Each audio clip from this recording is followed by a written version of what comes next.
Hello, ladies and gentlemen, and thankfully, welcome back to the Daredevil Born Again review series. This is season 2, episode 1. I am the do-gooder, Travis Snell. I'm joined by, Hey, Dylan Moss here. yes, the original Netflix boys for the, it's a good old reunion going on here. But, Taylor and Kirkland both had different things come up, so they will be on in the next weeks to fall. We got about, I think it's 7 weeks of Daredevil. We're going to talk about the very end two things. They reviewed Wonder Man and they dated this Punisher special, and I got a synopsis for you, Dylan. Some crazy stuff happening, Frank. Just wait till you hear the synopsis. But Okay, cool. obviously, the next few weeks, it'll be either us and a collection of the other 4, sometimes all of us 4, hopefully, we'll see. But for the next 8 to 7 weeks, it'll be all of us. We're talking about spoilers for Born Again. For this episode, we'll give like a quick overall, but as we've talked about in the town hall, that we ditched the non-spoilers for every episode. But for this one, because it is a premiere, we'll give a little backstory, a little non-spoilers, and then right into spoilers. But we will give you a warning. But after this, every episode will be spoilers on. And then, of course, we will be doing the Punisher, One Last Kill. So that's a special presentation. And if you like what we got going on, man, we're just, for years in the past decade, overflowing with Daredevil. Me and Dylan reviewed the original series, as I quoted the Netflix boys back in the day. We'd watch in a whole weekend. Do it last year. Kirkland and Taylor for the first time watched that show. Then we also reviewed every single episode of Born Again. And then currently on the lead up to the Punisher special, we Taylor and Kirkland, because they've never seen the Netflix show, they're reviewing those. And then we're also reviewing the Dolph Lundgren Punisher, the 04 Punisher, and the 09 Punisher. So that's all on Patreon on the Phase 2 Nut feed coming up. All those episodes will be out before May 12th. We were kind of waiting for a date. They were going to be sprinkled out a little bit more, but before that Punisher retrospective, you'll have all 5 episodes there. So lots to look forward to. Awesome. More stuff I can promote. We'll talk about that later. Let's get right into this because Daredevil, obviously a big thing here at GV. I feel like we were very excited. I feel like Taylor and Kirkland got very excited on the build-up. And then obviously for a bunch of reasons, everyone knows, we've talked about it to death as far as Daredevil Season 1, where they shot a bunch, and then they stopped and reshot a bunch, and it was kind of a Frankenstein monster-esque sort of season. Remember, not Frankenstein, Kirkland, that's the doctor. But a season that I feel like we all had some highs, but then some big lows or some mixes. So I feel like to give an example, we do our Golden Geeks and we pick our 3 most anticipated MCU projects of the year. This season didn't even get on there, Dylan. We picked what was it, Doomsday, Spider-Man, and the Punisher special presentation because we all had some, I think, trepidation going in. Luckily this year it is all the same creators and writers. So it's everybody, from start and finish, one group of people, one gang of people. A bunch of the stars are back. Looks like Everett Wool has a big role this season. So Dylan, obviously it's a bit more hopeful, but now seeing episode 1 of this new season, is the hope rising? Is it middling? Or is it nosediving? Where are you right now? Obviously just episode 1, just non-spoilers to start off, but then after we're going to spoil. So yeah, where are you after this episode? Yeah, it seems, I would say the first episode was definitely a bit of a slow burn. Of course, you do get like a couple action sequences, and there is some more bigger things that are happening, a couple spicy things for sure. But I do feel like... Whose boat was it? What's that? Whose boat was it, Oh, yeah. That's a large boat to have a question about, too. But, yeah, I feel like so there's a lot of things that are cooking, getting ready, but I also feel like, with some of these shows, there's so many plot lines. There's an A plot, B, C, D, E, F, and I feel like this episode, it was trying to at least introduce all of them and kind of reintroduce all of them and get them back to where, catch you up, although it feels like it kind of picks up exactly where we left off last time. It's like a direct continuation.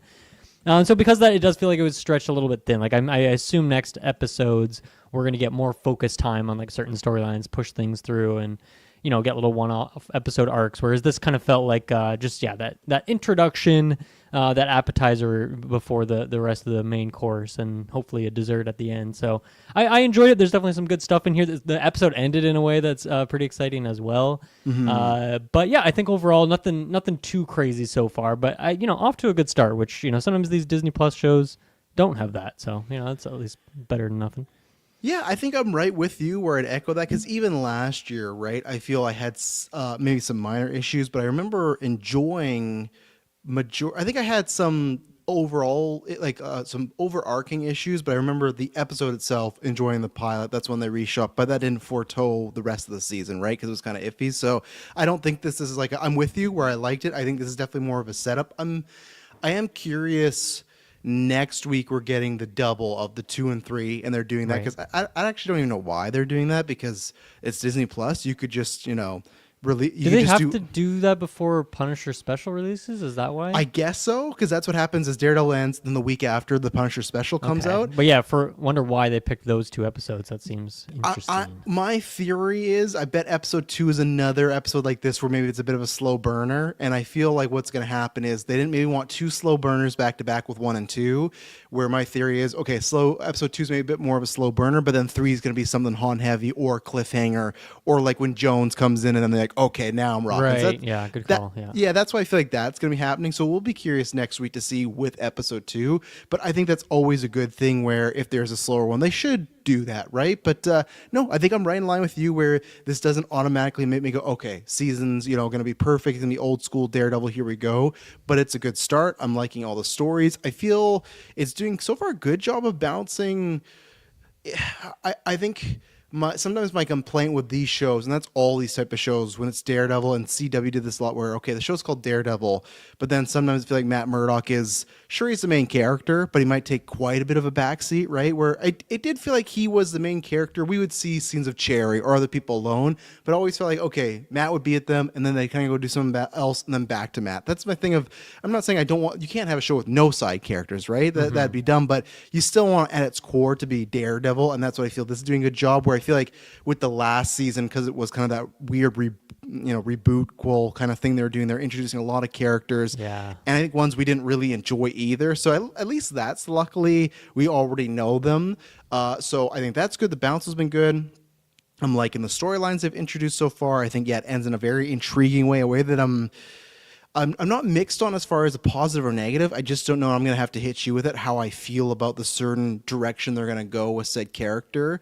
I still think there's one thing from last season that's hanging on this season that needs to go. The faster, the sooner. Maybe I'm heartless, and we'll get into it. I think you know what I'm talking about. I think everyone knows what I'm talking about. But yeah, so far I'd say, like, as a start, 2 thumbs up. Now let's see what the middle is and the end is and everything. I think they were smart to start with an action scene. I think it's always good with Daredevil, which minor spoilers, but they did. So yeah, so far I'm excited to be back in the Daredevil world, and I'm hoping we can, if it could stay this consistent and then a little bit better, then I think that's already a big win over last season, and then I can kind of be actively excited, because luckily they are filming Daredevil season 3 right now. So it's a good thing where it's not even like, oh, is that happening? So my hope is that they like this team, they like the direction, they were happy with it, and obviously we talked about how last year the numbers for this show were a little bit lighter than I think they wanted, but with Wonder Man, it kind of seems like maybe that's not the be-all end-all right now. I think it's probably more that shows that are cheaper, shows that aren't like, Yeah, that makes sense. You're even talking about like the weird kind of marketing for this season in particular, Yes. and so it seems like, are you doing this to get more people to subscribe to Disney Plus, or how exactly are you trying to pitch this thing? Yeah, or is it just to salivate the people that are already there, right? Like, no, like, I mean, it got me to resubscribe. I haven't been on Disney Plus Exactly, since right? probably last season, so yeah, I'm in there. And they have those pocket of people, but it's like, is there anyone that's never watched Daredevil subscribing this? Probably not, right? It's probably people like If yourself. I didn't that, do this podcast, I would not know this season was coming out, just because Yeah. I haven't seen anything about it. Yeah, so yeah, that's our non-spoiler thoughts. So we'll get into spoilers right now. And we're back. I didn't say we'd do an ad break, but we can talk more stuff later, because we are only 8 minutes in. So we'll talk about Patreon and all the feed stuff going on. It's just juicy. Lots of good stuff. Thank you, everybody. We're doing good stats-wise, doing better than last year, which is always a good thing. So we very much appreciate everyone that tunes in. If this is your first time, yeah, we do this for most popular shows. The boys coming up, we're doing that. We're going to have one for Lanterns. Is there any, I guess, whenever we get a date for Vision Quest, we'll be doing that, and X-Men 97 and Spider-Man. So if you like the comic book TV show reviews, we got you covered. Like I said, it's weekly, and it's kind of me, Dylan, or the other fellows. But Dylan, where should we start in the spoiler section now that we can? So if anyone's not seen it, that's our overalls, bounce now. But if where's something you're going to start that is more the spoilery side? Yeah, let me start with over in Fisk's camp. Obviously we start out with the kind of tugboat. It's not really a tugboat. It's a big ass freight. Why can't I remember the name of what this big boat is called? Yeah,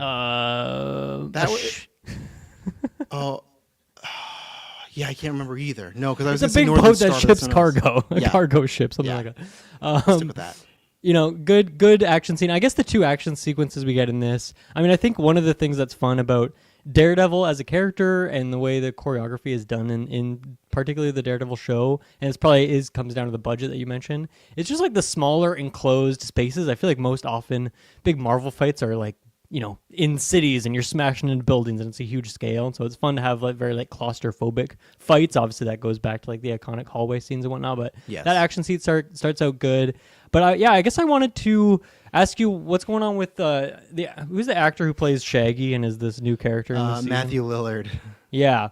So is this like a comic book guy that you're familiar with, this character? Do you kind of have suspicions of where this is going without spoiling things for me? Well, luckily, I think I'm safe. I think right now, as far as we know as the viewers, that I think he is a new character. There could always be a chance that he's inspired by somebody or turns out to be somebody. An amalgam of two characters. Yeah, but it's not anyone right now where it's like, oh, just wait, this is going to be somebody. I think right now it's just a dude. Like, I think they could do something, but I don't also think it's going to be like, oh, and I'm Dr. Fear or something like that.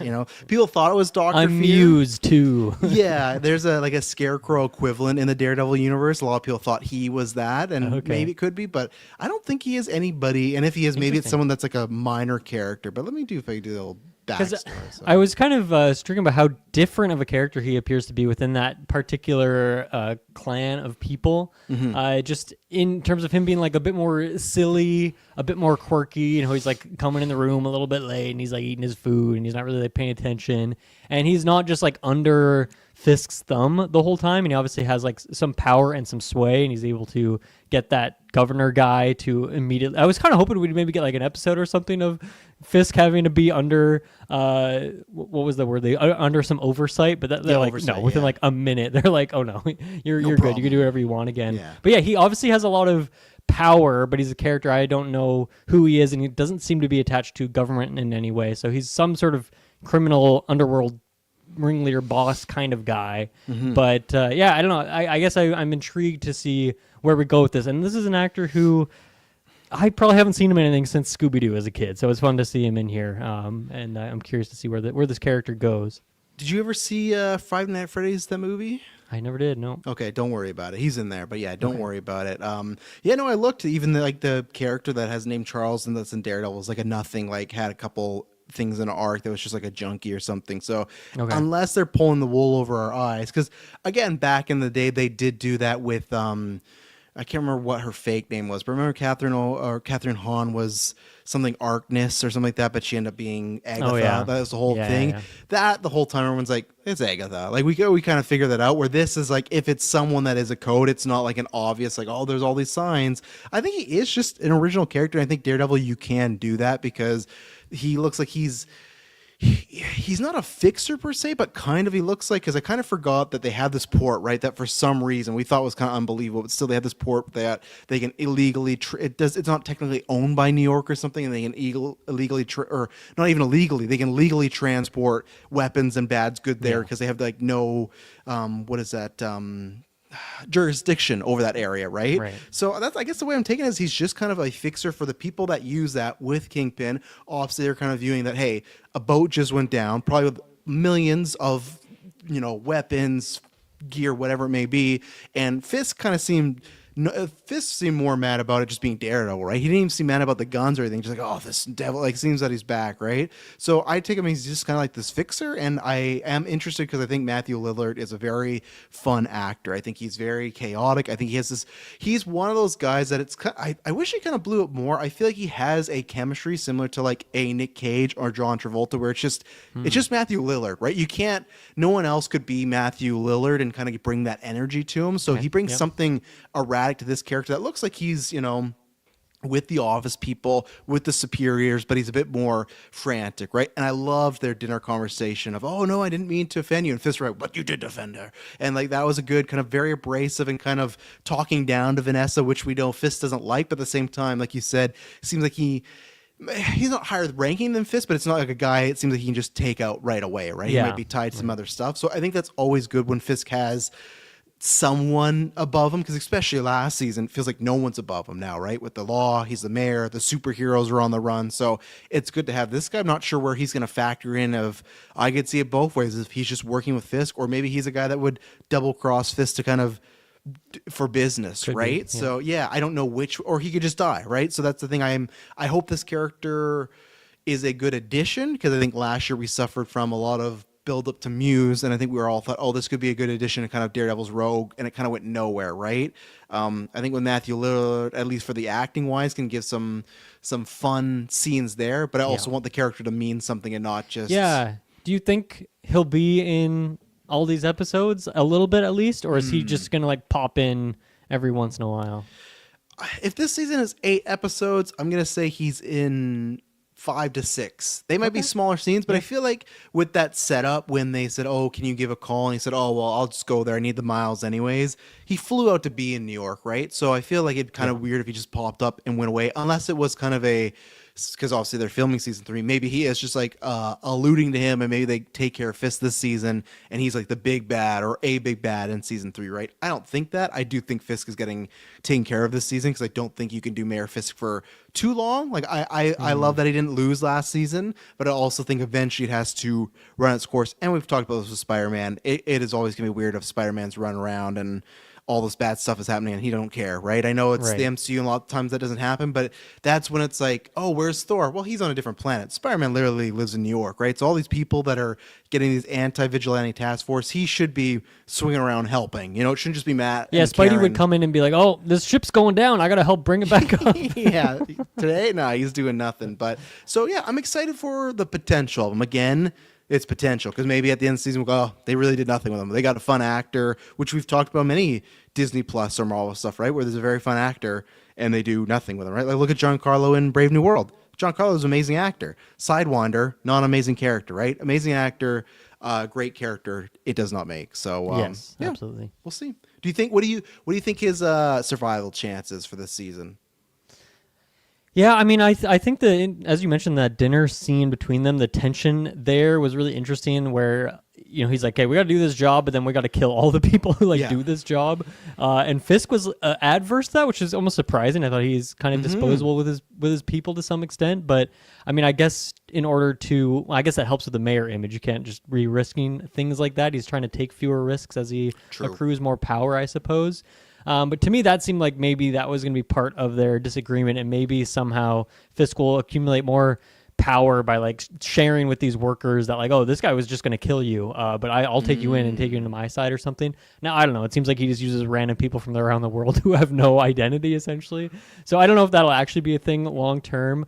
But I feel like already I can see that there's some tension there, and Fisk is going to want to take him out, and maybe that gets him into hot water. But I don't know. I don't see like this other criminal faction coming in and that being like the downfall of Fisk. I feel like we're more focused on Daredevil and other characters that are going to come together to rise up against him. I don't know if that faction will really come into play. So I think maybe I'll predict that he has a bit of a smaller role in this show overall. But I would like to be wrong about that, because yeah, I did like his performance, and again, I feel like he did shake up the chemistry of like the people in that office. That was a bit more lively than some of those scenes have been, particularly in season 1. I do like the other guy who, like the British guy who was going off and did that hit. Yeah. I thought he had a good gravitas this episode, so it was good to see him back. He was good, and that office scene was interesting, because when he came in, Fisk looked like almost very happy. He was there like, oh yeah, another ace in my hole. But then, like you said, the dinner scene was a very different dynamic. So again, maybe he thought it was just going to be this guy coming in like, oh, he's completely with me, and him kind of rocking the boat a little bit. Again, I don't know. I think he's going to survive.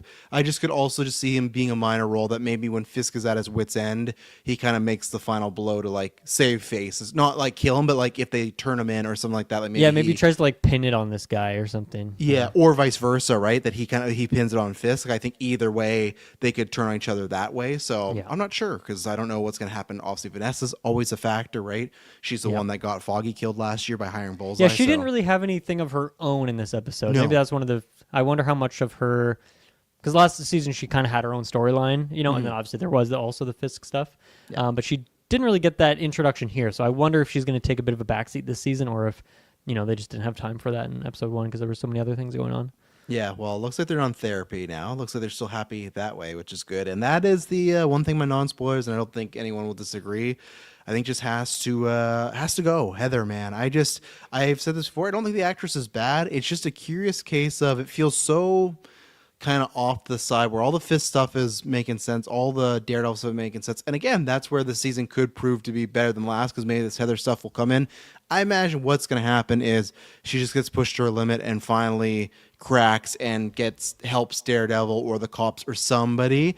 I think it's odd where we all talked about last year where her turn to the Fist side was very underwritten, underbaked.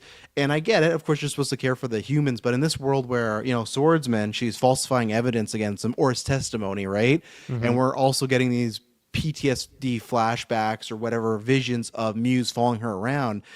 I just don't know, maybe it sounds as a bad human for me, but I just don't know why I'm supposed to care about her being under this trauma when she is actively hurting other people that are, swordsman, you can argue how innocent he is, but she's probably hurting other innocent people that were just trying to be superheroes, right? Or she's even in the cause. So I guess I just don't know what I'm supposed to take from this character. I said to Emily, my hope is that she kind of makes a babyface turn really early and then Fist kills her. Because I just don't think there's much, especially now too, if Matt wasn't with Karen, it'd be like, oh, maybe they're going to get them back together and there'll be an item, as we'll talk about in a bit. Matt and Karen are fully linked back together, right? So I don't see a place for it in the show. It feels very much like when we talk about this season has those concurrent creators. This still feels like something of like a previous marriage that they've brought along. Like I didn't want this, this shelf, right, or this TV, right? But my ex didn't have room, so I took it. But man, it's a hassle. It's so heavy. Like, how do I get rid of it? That's what Heather as a character just kind of feels like. It feels like if it's a different show, and I just don't know and I just don't care. It's not anything was bad. I liked her seeing a swordsman. Again, I think I'd almost just rather her just be maybe just completely evil then and just get her to choose scenery a bit. I know they're trying to make me feel torn about this character and maybe feel for her. I do not actively right now, Dylan. Yeah, I mean, I suppose if it's just the purpose of this is just to show how much Fisk is fucking with like due process and just jumping through all these hoops to get what he wants essentially by buddying up with people. Obviously, the cops have all joined his crew and like they have this hit squad, and now they have this person as well who's essentially overlapping with overwriting like what would otherwise be like a psych eval, like a regular psych eval, and then go through the actual court process as he's talking about there. But you're right that like in terms of her actual, do I have investment in the character? Not really, and I just don't see, as you mentioned, Matt's doing other things. I don't see him kind of trying to shack up with her again or like reconcile or anything like that. So don't really know what the purpose of this role is other than maybe, do you think Jock's going to be like quite a bit bigger character this season? Like he's going to be one of the main people on the crew with Daredevil or something? I feel like maybe they're setting that up a little bit. I would like that because unless if we have some sort of, because everyone's always speculating, right? Like, is Luke Cage going to pop up as Iron Fist? And maybe there's always a chance that's a surprise. So obviously Jessica's in the season, right? So that could happen. I wouldn't mind him joining the forces, even if he kind of like perishes, because I don't think we're getting maybe we'll get a Hawkeye season 2. I'll take that back, but I don't think we're getting in a way where this guy is going to play a big role in the MCU. Definitely. So I think if there's like a hero's journey a little bit where maybe he's on trial, breaks out, joins up with Matt, and kind of redeem, because he's like on the villainous side. I think in Hawkeye they still established like he was like stealing stuff. I think it was kind of like a Robin Hood sort of stealing from the rich, but still there's some blurriness going on there, right? Still criminal acts. So I hope, but maybe he could also just be tied to Heather's story of, hey, this character was at least in the MCU. It makes her story a little bit bigger if it's a character from a different show. But to your point, like, I think you're exactly right as far as them showing him messing with due process. But at the same time, I know it's not always been due process, but haven't we been doing this since Daredevil season 1 of like, showing, this is how Fisk does it. It's like, we know how he does it. Like, he always finds a way, right? It's always he gives people money, or he finds out that they've had an affair, or they're doing drugs, and he blackmails you, right? And and that's what's worth about Heather. Like, that's not even happening. She just joined him. She's not being blackmailed, nothing like that. She just hated vigilantes. It's like, oh, I'm with you now, Fisk. So that's I'm kind of hoping we say bye this character early on. I hope maybe she does a heroic play and then see Heather till, I don't know, never, I guess, unfortunately. Yeah, I feel like we've kind of done everything to do with this character. So I agree with you on that. Yeah. So speaking of, we kind of got this information leading up to it, but to speak on the other side of her not getting back with Matt, fully forced. You're not even episode 1. I thought, okay, maybe there's going to be a build up to it. No, Matt does this whole boat mission, which the boat mission felt very. That's when the show does feel like, oh, it's on Disney Plus. I get it's still on a bigger scale, but it's like big action scene. Matt's falling into like an Uncharted QuickTime cutscene, like water thing. He looks back, the boat's sinking. Stuff we never saw on the Netflix thing, right? We wouldn't see Matt Murdock in like a big water, like whatever, being sucked up. But it's fine. I think it all worked. There's one moment too. They did this a couple times, but this one specifically. I think they did this last year, but when he was in tuning with his ear sense and it like zoomed in on him and it made the widescreen and a full screen. Very cool. I love when they're doing that type of stuff. It's a good visual flair. But he stops this boat, which that's a boat head that had a bunch of weapons, illegal firearms, all this type of stuff. Stops them, goes home. Karen's trading, and right away they just get it on. They establish they're back together. No speeches, no kind of ifs, and or but and anything. So how do you feel about that? There's no kind of build up. They're just back as a couple.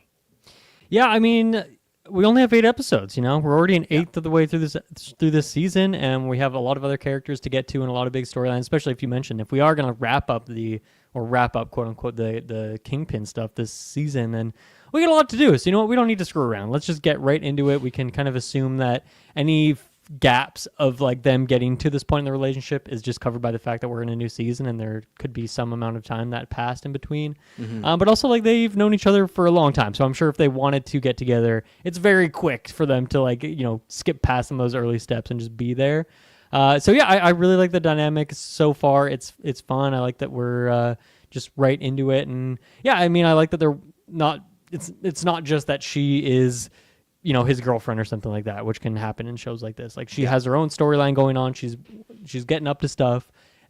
She's training as well, which is fun to see. I thought her two funny things with her though is one, I thought that her wanted poster was very funny. Like the pictures they had were like very, very silly choices. I think I missed that. One was like, just like, I don't know, very classic, just, you know, catching like very paparazzi shot. It was very funny looking. And then when she had like her disguise, she just looked like, especially with the eyeliner, she looked so much to me like Olivia Wilde in Tron. Yeah, she did with that wig for sure, which took me out of it a little bit because it's kind of goofy. But I like what she's up to so far, and I like what they're doing together. It's fun. Yeah, as I've said before, never a fan in this iteration. I like Matt with Elektra, and I want Karen to be with Frank. I'm over that. We're going. So in that sense, I'm with Dylan where I didn't need like 2-3 episodes of ho-hum, like, oh, should we do this, blah, blah, blah. I also feel like I'm curious what's going to happen if, again, my pitch, as I talked about this last episode with Kirkland and Newscast, my hope is that, this sounds bad, my hope is that Matt goes to prison in this season because there's a great story arc in the comics where Daredevil gets locked in the prison, and I think that'd be just so fascinating of Charlie Cox, his rogue gallery, and then it's like, you're like, what if Bullseye, Kingpin, other characters, maybe Mr. Charles, all these characters get locked in prison and he's in there with them. I've always loved that arc, and I think there's a chance, I'm like 50-50 on that. I think that's actually going to happen.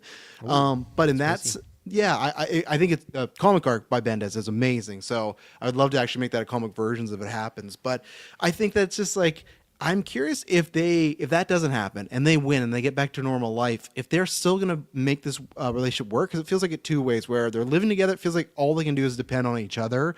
And because there's like a past romantic attraction, all that stuff, you probably fall back into old ways.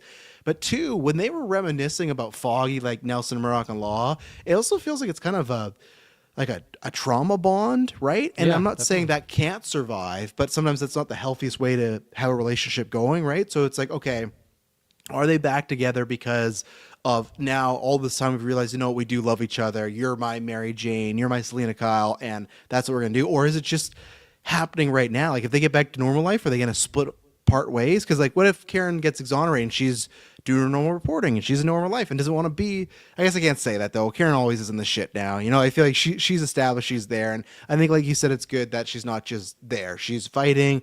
I love the she has all these different wigs. I love the connection because we talked about this last year and it didn't happen because the whole different creators, but then I feel like maybe they had a scene, I don't even think so, but we were talking about like, oh, BB and Karen got to link up because of that history, right? And right away, episode 1, it links up. It refers to that original show of, hey, he trained me, your uncle means a big deal, and I also kind of got him killed because if people don't remember, Karen led Ben Urich to an old folks home that had Kingpin's mother in it for some information. He didn't even know where Karen was taking him. She just did it without his permission, just to like egg him on to crack the story. So I love that connection already, and I hope we get more of that because it's kind of, they can mirror each other. So yeah, everything with Karen's good. They always have at least good chemistry, so I'll take that. And yeah, I'm curious where that character goes. I also think that if they end up happy, I think there's always a chance he's on the chopping block, but I think I said in our predictions with Kirkland, I don't think they'd take out Foggy and her back to back, because I feel like for original show people might be kind of a slap in the face. So that's why I'm going with my theory of they'll finally be happy, but Matt will end up in a prison. Like I feel like there'll be something else to break them up that's not death or something like that. Because I know they're going back to some things, but I don't know if you want to lose Karen and Foggy, because I think there's still a lot of people that were burned by that. And I still don't think Foggy's coming back. I know there's always that theory. There was a comic book run where Foggy was alive.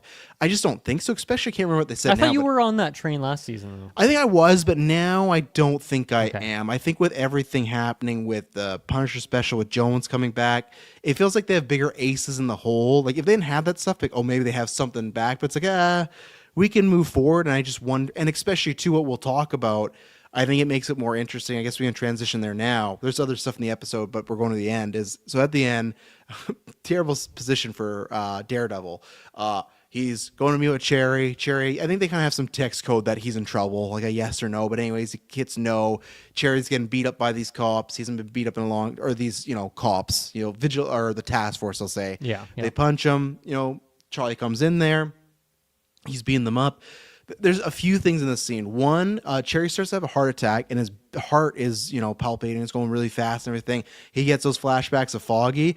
I feel like, again, that's almost cheap if, like, he's still having minor PTSD about Foggy, and it's like, oh, I'm just alive, right? But the bigger reason is, and we'll talk about something else in the scene that I want to get your opinion on, but they beat it. He's worried about Cherry. He's having his PTSD, his freak out. They beat him down, and they take off his mask, and then boom, boom, boom, everyone gets shot in the head.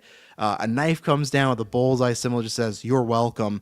That's another reason I want to get your opinion on this, is because whatever they're going to do, this uneasy relationship or this maybe redemption for Bullseye, if he's dead, that kind of takes out all the drama of that, right? Matt's at his lowest, and to maybe take down Fisk, he has to work with the person he hates the most. Maybe, I don't know. The person who he almost killed. Yeah. He did. Well, yeah, right. But he did mean to kill him, right? He threw him off the roof. It's just because he has that healing factor, right? And you could argue, who does he hate more, Kingpin or Bullseye? It's a pretty toss up. I feel like it's any day of the week he might change his mind. So one, what do you think about that save? And two, what do you think about this potential Bullseye redemption arc? We kind of talked about this last season where he went to Nelson and Murdoch. He was like looking at all the posters. I kind of felt like some remorse for that. And now he's saving Matt. Like, how do you feel about that character, who I think they've made pretty gnarly in the show, like not a character you would root for other than having a traumatic childhood? I feel like that's a very hard character to maybe redeem. So what are you thinking about this setup now that we got? He's looking after Matt, I guess. He saved Matt and Cherry's life in this episode. So yeah, I mean, the action scene itself I thought was really, really well done. Again, just a good claustrophobic space. I thought they used the set very well in there. So I like all that stuff. And yeah, I mean, I feel like if anything, this scene also seemed to me like almost a bit of foreshadow for another like potential downfall for Daredevil in the future, in terms of right now he's like training up Karen. Are we ever going to get a scene where like him and Karen are fighting together, like in a sequence? And how much is he going to be thrown off by the fact that he's like sensing her being there, her in pain, her getting hit, her heart rate increasing and stuff like that? So I feel like we're going to get that again in this season, and obviously that's like his weakness here, is he just is getting so distracted, and if his senses are being pulled to this other thing, then his senses are not on what they need to be, which is like dodging 7 guys coming at you at the exact same time. So they had him dead to rights, and then he got very lucky there, because it almost was going to be that storyline of him going to prison, like you mentioned. But at least the cowl or the mask was taken off there, so at least some of these cronies learned who he is as well. And I guess I don't know if they're dead or not. I think they're dead. I think they were headshotted. I think there's a couple guys that had bullets did all to the of them eyes, die so. Though? I guess we're assuming every single one of them is dead then? I can't speak to that, but I just feel like, because there was a lot of them, and some of them were already knocked out. I guess some of the ones that were knocked out didn't see his face, presumably. But yeah, I guess for the sake of the identity not getting out, I'll assume that Bullseye did kill the rest of them in that sequence there. So all that stuff I thought was great. And yeah, I mean, as you mentioned, like the there's a reason Bullseye didn't come in the room and then throw like knives and stuff. You know, he just like stayed out the window because he's probably trying to keep his distance here for good reason. So I feel like that tension between them, the drama is going to be pretty juicy, pretty titillating, I think. So I don't know. I wonder. I can't wait till we get a scene of them actually having a conversation, because I feel like Matt's going to be either he's going to try and kill him again, which I doubt. I think he's kind of maybe past going for the, now that he's out of the heat of the moment. But I feel like it's going to be one of those things of like, yeah, you can help me, but then I want you going to prison afterwards, which is like, I don't think Bullseye is going to go for that part of the plan. So we'll see what happens there. But either way, I feel like there could be some, really, really good drama between those two. And then, presumably, Daredevil brings him in because he needs the help. And then you get another sequence of Bullseye and Karen as well, and that could be another really intense scene as well. So yeah, I think this is gonna be good fun. I really, really was happy that we got that little teaser at the end of the episode.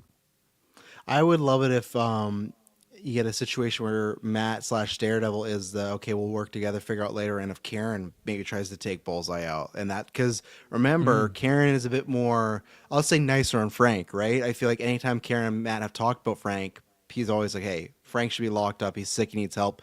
And Karen's like, well, he's been through some stuff and he's hurting bad people. So I feel like she's more on, I don't think she's actively trying to kill people, but I think there's definitely a few lines or people that she would be fine with it happening. So I would kind of love if there was like a backdoor plan by Karen to like, okay, I'm going to let him help us out. But at one point, like if I get the opportunity to take you out, I'm taking it. And I would love that as like, maybe that's, don't necessarily need them to break up, but if that's maybe a point of contention with them as far as like, well, should we not get him to prison? And she could also call him out like, hey, you tried to kill him once, why can't I, etc. Right. Obviously don't talk about the healing, because then that just takes the drama out of it if it's like, oh, I can just heal, so that's gone. But maybe she doesn't know that, doesn't remember, maybe she has some adamantium bullet, something like that, right? Like some smoking gun. So let's take our last ad break and we'll be right back, and I'll share some Bullseye thoughts.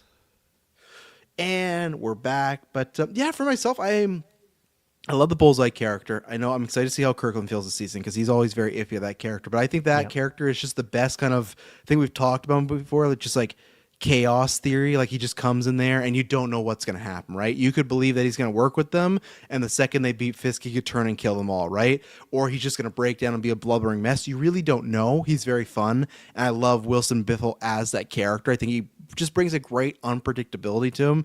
I saw on the red carpet they asked him about like a special presentation. I would love that. I hope the Punisher one's a hit, because I would love just an hour with this guy and what's his mind like, right? Maybe he's a hired assassin after the fact, but I think it's interesting because we get these all the time, right? And it's so fascinating, right? Where we talk about the Star Wars trilogy, the sequel trilogy all the time. I think because he had the love aspect, it was always like, okay, I could see Kylo being redeemed or that sort of stuff, but he's still like a terrorist who helped kill multiple planets, right? But I never think about it that way. I'm like, oh, I can see it. Where like Bullseye, he's killed a lot of people. Really, it's like, let's just say for this argument, he just killed Foggy.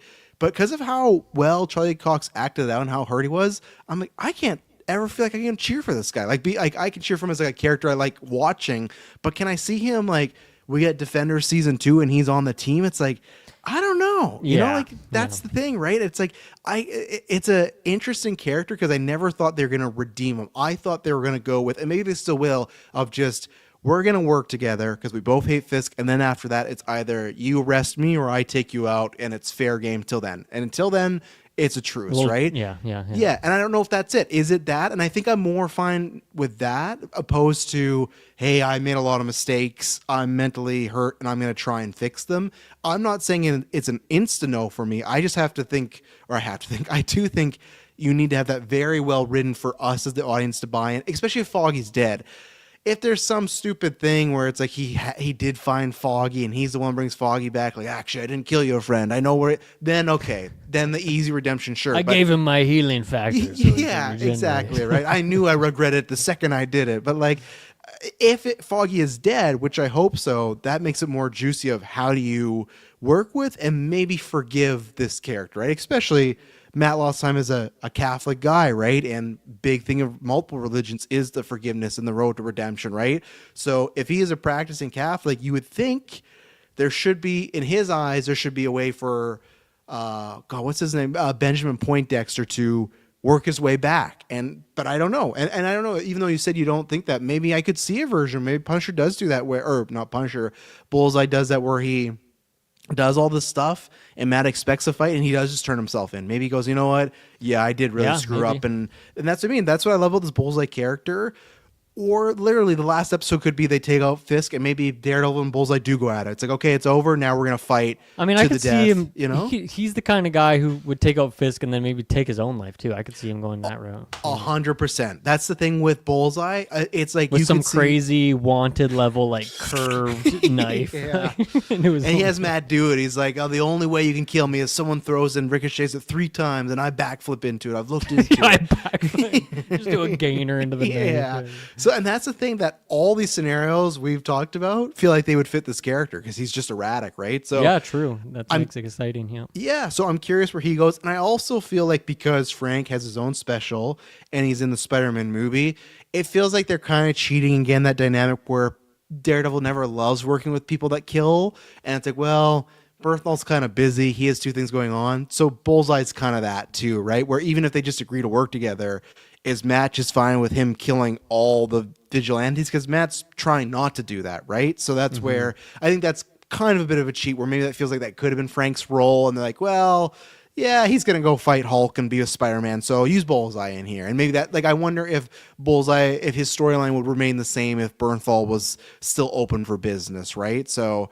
yeah, I don't know. I'm very excited, though, to see where it all goes. So. And Bernthal's not in this season at all then? Is that confirmed? I don't think so, no. Okay. Especially with that special, I think maybe the most is like an end credit that would maybe like next week, you know? Yeah, but I don't think he plays any role. With that special coming out a week after the finale, I feel like it's almost like it's DLC, you know? It's like oh yeah, here's what Frank's been up to, right? So this is what I was going to ask you, and this is what I still find very curious. I feel like we talked about this many times, and we thought, at the end of the season, because of this task force, because of what's happening, and the beginning of last season, they had Fisk and Matt meeting that diner, right? And Matt kind of said, hey, as long as you're just actually mayor, trying to do well, I'm going to leave you alone. And Fisk said, hey, I know you're Daredevil, but as long as you're not Daredevil again, I'm going to leave you alone. Obviously, Matt took up the caution on his back. When the cops took up the mask, said, it's Matt Murdock. And anybody, Discord, join our Discord, listeners, on anything like that, if there's anything, actually, hang on, I forgot to shout out the Patreon producers. Big thing, Aaron Brayton, April Darkness, Jack Grant, Superman Mike, God Loves Me 69, AK Norman Marias Fias, Hidalgo, Lenny Krabs, Cocktail Clay, John with no H, Sam Green, John M. There are 3 tiers. There's 4 tiers. There's a 4th free tier, but there are really 3 tiers. Join them. Best way to listen. Over 50 exclusive episodes this year. That's where you get those Punisher episodes. We get originals, which is us just kind of talking about our lives. We got flashback episodes where we listen to old episodes of Geek First. We got Bread and Butter, that's topic based. We got commentary tracks, the whole shebang. So we very much appreciate it. If you like here, got a little more extra in the wall to spend. We appreciate it because the more you put in the Geek First, the more we put out to you guys. So we thank you very much. But to throw back, why has Fisk not revealed who Matt Murdock is, Dylan Musk? To me, this makes 0 sense. Yeah, I wonder if what does Fisk have to lose, you know? Well, I mean, I think part of maybe his plan is getting, obviously he went for what's his name, Cherry, and as leverage to get to Matt and all this stuff. And so I guess maybe that's the reason why maybe he doesn't want any clues getting traced back to him. And if just like categorically everyone who's like mathematically close to Matt Murdock is just getting killed and disappears, maybe I don't know, maybe that would get then traced back to him as someone who's actively trying to hunt down Daredevil. So maybe he's just trying to do it more. Maybe he also wants it to be some big, huge reveal where he can capture him and then get some big live stream going on some seedy live streaming site because it's banned on Twitch or whatever. And then he can like do the mass reveal live in person. Like that's the kind of thing he would want to do. And that would discredit this whole lawyer practice and all these people and do a bunch of nasty things as well. So I think it could be kind of maybe one of those 2 things. Maybe he loses leverage once he finally gives it away when he doesn't really have a reason to yet. Because already, like, Matt is already in hiding, and he's not. He's kind of going around in public, but he's wearing his hood, he's wearing his shades, and he's being sneaky when he's going to that restaurant and stuff. So yeah, it's like even without having revealed the identity, he's still already having to sneak around and stuff. So I don't know how much the public being like the eyes and ears for Fisk to be like, oh, help us find Daredevil. If you see him, text this number. I don't know if that would really make much of a difference at this point.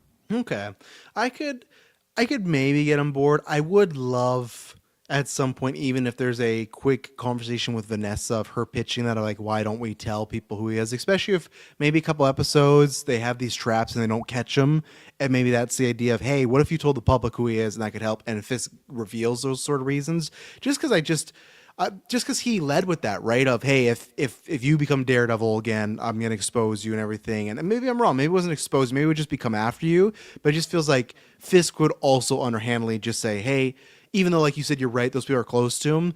Maybe it could still help if people, like when he's at the restaurant, if anyone sees him, which he's still hiding, right? He's got a hood and glasses, like you said. But if anyone sees him still, does a hotline, or maybe he thinks that's gonna hurt, right? Maybe people like Karen and him would just be texting that number like incorrect information, or they'd be using that as a trap. So again, I just want some clarification of it's not negative yet, but I want to know Fisk's actual thinking of why wouldn't you throw this out there potentially to other people? Because we got that confirmed that all they said that Matt Murdock was missing in the show to the public. Again, this is the second time in his life he's been missing. I would never hire this lawyer, this guy. And Daredevil season 2, or in what was it, Defenders, a building blew up, he was gone. Now he's just missing again. If he's your lawyer, man, this sucks. You can never get a hold of this guy, you know? Dicey, for sure. Just like his partner, who's just like, I guess, alone now at that firm, right? She was working with him, doesn't know where Matt is, and she's just alone now, carrying the load. And that's where, again, same thing. I don't care that much about that character. She was in last season, and you know, the 2 scenes showing what's going on, that's fine. I don't know if I need it written out like Heather, but keep it to that kind of amount, and I think I'm okay with what's going on there. Yeah, like, I don't know are we gonna get a courtroom scene this season? Because might be the first time we haven't in the Daredevil season. I feel like because I don't know what's going to happen. He made that call to Heather, whoever that other cop was or whatever he was. He worked as he was another lawyer. I feel like we could see the swordsman trial or part of it, right? Because that's whatever his name is. I don't think he's even going to get to trial. I feel like this guy's just locked up without even getting a trial is the perception I have. But I guess, you know, part of the season is them overcoming that. So yeah, maybe that's Matt's big. Maybe they did want one big courtroom scene, and maybe it's that one that he comes in for or something. Like, I could see that, which would be big, because then he would reveal where he is, though, right? And that's a moment where, if he goes into court, why would Fisk then at that point not say, hey, that's Daredevil, and then everyone arrest him right there, not even wait, and they would jump on him, right? Because maybe Fisk needs like better proof or something too, because if he just goes on TV and says like, I guess everyone in the town pretty much just believes whatever he says at this point, based on like that video, the classic BB street people on the street videos that we got here. So maybe it would work. I guess it probably would. Also, the reason I think the trials, because they mentioned them multiple times, like, oh, the trials are going to begin for the whatever they have some act name, and then also they're very stressed about that. Yeah, and then also led to Karen. I just didn't know if that meant that he was the one doing that, or if someone else is. But I don't think he is. I think he's just like aware of it, because Karen asked like, "Oh, do you ever miss Matt Murdock?" And that's when they start talking about Nelson and the avocados and stuff. So that's where I don't know if you'll see it, but I could see swordsman trial, and I could see, unfortunately, he might say some stuff he's not supposed to, and I could actually see him perishing there. Like, maybe he joins Matt, but I also see him just being killed on the stand before he says maybe some stuff that's against Fisk even more. So I don't know, but I think we'll get. I'm going to say 2, Dylan. I'm going to say the trials here, and then maybe one at the end when, if my theory is wrong and Matt Murdock doesn't go to prison, maybe the end of the last season or last episode is him like back in the courtroom doing his thing. Like, he's back there and it's kind of good to be back, happy to meet Matt Murdock. So I'm going to say 2, Dylan. 2 out of the 8 episodes. Okay. We're going to get that. So fair enough. Let's see. I know I had one more note. Oh, you just talked about that. Because we talked about this, I think, when a trailer came out. We're like, what the hell's going on? We got that answer of Fisk where he has like the weird face and he's like the skinnier version. It's in the room. The hunka news vibes that was going on there. 100%. Yeah. So I love that. Where clearly it is BB doing both cast, I would imagine, right? Because we got to see the whole, okay, she's doing what she said. She's putting out kind of puff pieces for Fisk as far as, oh, New York's never been better. And the crime rate, they just show happy people with the task force having a good time. Even that one guy says, like, oh, yeah, this is the best ever been. And when the camera goes off, he looks a little disheveled, right? Like he's probably just saying this because he's fearing for his life, right? He doesn't want to get profiled or anything. But then after that, you're getting these, hunk of very anti-propaganda all about Fisk, and they're revealing everything as far as like, oh, what's on the boat. They're talking about him killing Ben Urich, everything like that. So I really enjoyed that. I know we talked about last year how many of the BB report stuff could have been used a little bit more, just felt like some kind of exposition filler. But I think I'm hoping this is BB doing this, that gives her character a sense of urgency and purpose as far as, okay, man, Karen are doing all this stuff, but sometimes some of these heroes can do something, or these side characters, okay, what did you really do here? Like, what did you do the group project? At least, like, this could be BB's way, as if the tide turns on Fisk, she's like, oh yeah, I did those things. I did those news reports, everything to go, okay, one, it ties back into he killed her uncle, and that's karma, but two, it gives this character some urgency and not just, okay, she's a reporter in New York that's seeing some shady stuff, which is like, okay, good, but you still need her to have some plot point, right? So I was liking the those newscasts. So yeah, I agree. Yep. And then the last thing I was gonna say, we talked about this before. How you feeling with the black suit? Seeing it in action, looking at it. You got the double D's finally. It's fine. I don't love it, but I'm not against it. It's okay, decent enough. I love it as like a season suit. I don't think I would ever make this the full-on suit, but one? But I've always been, this is a suit similar to one in the Shadowlands. I still like that it has the red underneath it, so it just almost feels like it's his permanent stealth suit.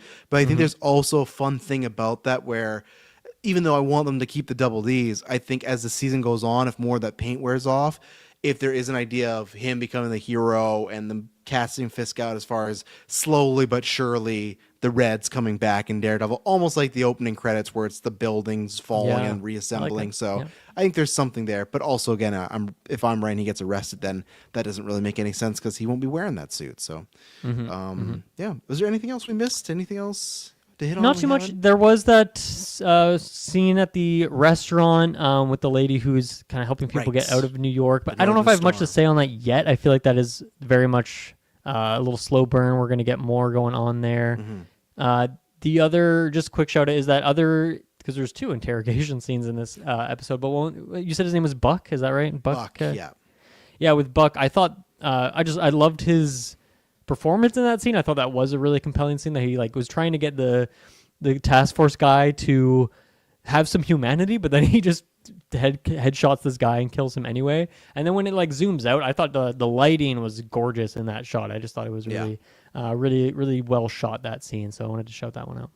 Yeah, no, I like that character because I remember last season we were a little iffy. He's kind of like a replacement for that Wesley character in the original show, right? Right. So I think last season he's a little wooden. So yeah, I like that. And again, still he at least did put the guy out more humanely, right? Like he did kill him, but he did just a gunshot to the head instead of ripping his ear off and everything. So it is a bit nicer, at least. So I'm interested to see that dynamic. And I think like we talked about last year too with I can't remember, I think it's Michael Gandolfini, the guy that's likes BB and she's getting info from him. I'm curious what they could do more with him this season, because we kind of felt like we liked him, but he was a little underbaked. So I don't know. Maybe he's just going to get taken down because Fisk gets taken down and say la vie. But no, I like that scene. And I'm also very ready for this task force to get completely taken out, especially that one guy. I like that they did bring him back. I don't know if you remember from last season, he was the main task force guy. He got into with Matt a couple times. Sometimes those characters in between seasons can just get forgotten. It's oh, here's a new leader of the task force, right? Yeah. He had that great scene where he's sitting on a chair talking to Frank and there's all the task force behind him. They still even have the Punisher symbol. It's smaller, but they still have that symbol. So again, it does feel a little odd with Frank. Maybe his special will go into that if it does, but yeah, I don't know. So yeah, anything else on this show before I just throw some other news at you here quickly? No, I think that's all my notes for this episode here. Okay, so I'll throw. So obviously, I don't think you've watched this yet. You haven't watched Wonder Man yet, right? No, but now that I subscribed to Disney Plus again, maybe I'll try and watch it while Daredevil's going on. Yeah, I think you should. I think you'd like it. Especially now that more is on the way. Well, yeah, that's the big news that we were kind of surprised about this week, because that show, talking about lack of promotion like Daredevil, that was put out there, not much out there, and it was the binge drop, right? So it's kind of, we've got this feeling before when they do the binge drop, it's kind of like, we just want to push this aside, right? And then it gets the release, or gets the confirmation yesterday that they're doing a season 2. It's very exciting. Yeah, I'm excited for you guys to watch. Also, we'll talk about next year for Golden Geeks. I said this before, the Ben and Trevor, or not Ben, that's Ben Kingsley, the Simon and Trevor connection, one of my favorite duos in the MCU, Dylan. I think you're really going to enjoy their connection. I think they've done some great things with that character, all the way from like Iron Man 3 to now. There's some great reflections. There's a couple really good just single episodes, and I think this fits with what I've talked about a few times. We've talked about like what are they doing with Disney Plus, Marvel, and everything. I think they are going back to, we even talked about this in the non-spoilers, where I think the new method is the old method, where we're going to have more street level or cheaper shows that could kind of connect, where before it's like, okay, the Netflix shows, they connected a little, but you didn't see them in movies. I think it's that, where it's like they connect a little more, and Daredevil could be in a movie, Punisher could be in a movie. I don't think you're ever going to get like, oh, the first appearance of Kang is in a TV show. Like Wanda's kids. Just got Mephisto in a TV show, so. Yeah, but that's even like, he could be a Disney Plus. But that was still the old era TV shows. Yes, yeah. Like, I feel like now it's gonna be stuff where, okay, sure, they can complain the sandbox, but you're never gonna see something massive set up in these TV shows. And that's where when you watch Wonder Man, it's very much like by itself. It's in the MCU. There's tons of allusions and talked about things that happen in the MCU, but it never, like, you literally could watch a show and it could never connect to MCU, and you'd be like, oh yeah, I guess it's just a superhero show, right? So I think they're gonna do that a lot more now, and it makes sense. And for myself, that I think I gave it like a 7.5. I think it was very more enjoyable than I thought. I'm excited to see more, and I honestly thought I'd never see more of this duo again, and that excites me. So that's, I don't know what the season is or the year is, but I think they'll, even Punisher from season 1 to season 2 was 1 year. I think if Yaya and Ben Kingsley aren't busy, it wasn't really a effects heavy show as well either. So I think a lot easier to shoot. Like there's some, but nothing crazy, you know. So did it end in a way that? I'm guessing it didn't end in a way that was like big cliffhanger. It was like probably pretty succinct, and like could if it was one season, you would have been happy with it ending there. Or did it leave a lot of loose threads? No, I would say it was in the middle, where there wasn't a single cliffhanger, but also felt like, oh, there's still a lot more we could do here. It felt like you could end the show and be, okay, this was Wonder Man, cool. But it also felt like, oh, there's a couple of ventures here that are open that we could go down that road on, especially the last few minutes. So, but it didn't end in a way where like, he has his hand up, someone has a gun, someone shoots, and it cuts to black. You know, nothing like that. We're like, did he die or something? So you got that. And then, they dated. We talked about this a few times already, but they dated. It's called The Punisher, One Last Kill. It's coming out May 12th. Giving me the Last Dance vibes. So I don't love that. It's coming out May 12th. It's going to be 60 plus minutes. So, probably just under an hour with the credits. Yeah. Let me hit you with this synopsis. I had a good laugh with this one. As Frank Castle searches for meaning beyond revenge, an unexpected force pulls him back into the fight. That is what the Punisher special is about. Okay. How are you feeling about that? I mean, for you, it probably means a lot. For me, that's so vague that I don't really know what to take from that. Yeah, okay. I mean, I'm a little pissed because it comes out when I'm on my trip. I'll be I will not be on the episode, unfortunately. They always get you. But I'll of course what we've been watching. As soon as I get back, I'll be watching that for sure. For sure, yeah. And I feel like I'm hoping we're going to talk about Golden Geeks. That's why I'm hoping it's that good. But no, for me, Dylan, I don't know what's alluding to. It's no story. I guess there's two things I take from this. The One Last Kill, there's three things. Is it just a cool title? Is it, again... Is it a cool title? Well, I just mean like we need something. Okay. One Last Kill. Sure. Is it just like a meaningless title in a sense, right? Like even the home titles, like sure, Homecoming, Far From Home. They're very okay. literal. Well, yeah, don't get me started on that. Brand new day, geez. But is it just marketing? Is it One Last Kill? My favorite storyline where Frank finds one more person that hurt his family, so we got to find them, because that was a running gag in the Punisher show where it's like, it was this person. Actually, it was this person. That happened like 3 or 4 times. Or what I'm very worried about, and that's what I'm. With the synopsis, I think it's going to allude to, and I hate this, Dylan. I think we've talked about this. We kind of bagged on this many times in the Punisher show. I think it's going to open up with him killing some dude, and then again for like the 50,000th time, Frank Castle's going to be like, you know what?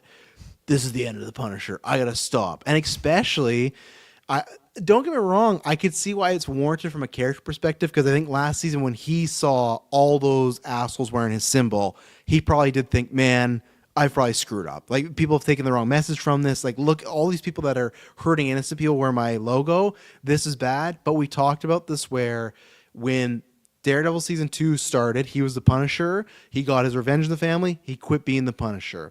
When Punisher season 1 opened, he killed some people, quit being the Punisher, and then got brought in, and then on the Punisher. Season 2 started, did some kills. I'm not the Punisher. I'm back. He has quit and restarted a couple times. Even with last Daredevil season, luckily he said he couldn't help Matt because he was on a mission. He was locked down in his little bunker watching all these TV shows. Yeah. But he still did the classic.